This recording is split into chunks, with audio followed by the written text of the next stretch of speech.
Friends, நான் உங்கள் ஜிக்கி பேசுகிறேன். என்னென்னா, திருச்சியில் பேப்பரில் பார்த்த நியூஸ் இது. திருச்சியில் ட்ரெயினர் ஒருத்தர் வந்திருக்காரு.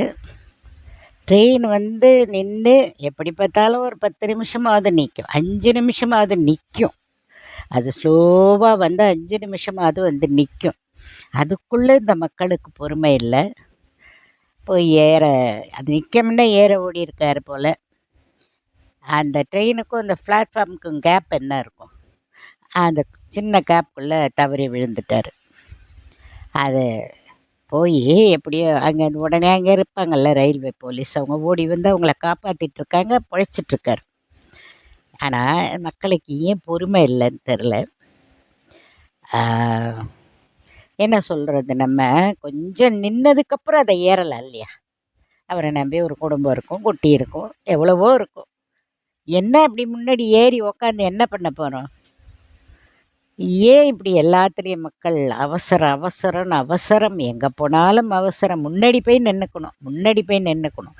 எதில் முன்னே இருக்கணுங்கிற சிந்தனைகள் மக்களுக்கு இருக்கிறது இல்லை.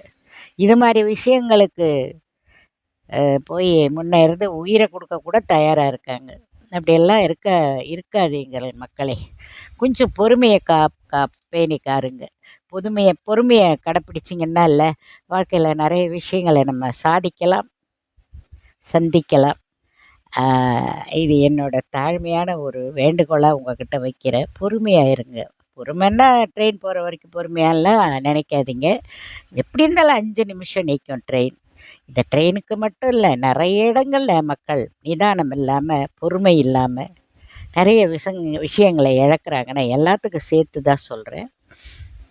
பொறுமையை கையாண்டிங்கன்னா இல்லை, கண்டிப்பாக வாழ்க்கையில் நிறைய சாதிக்கலாம் அப்படிங்கிறத சொல்லிக்கிட்டு அடுத்த வீடியோவில் சந்திப்போம் மக்களை. நன்றி.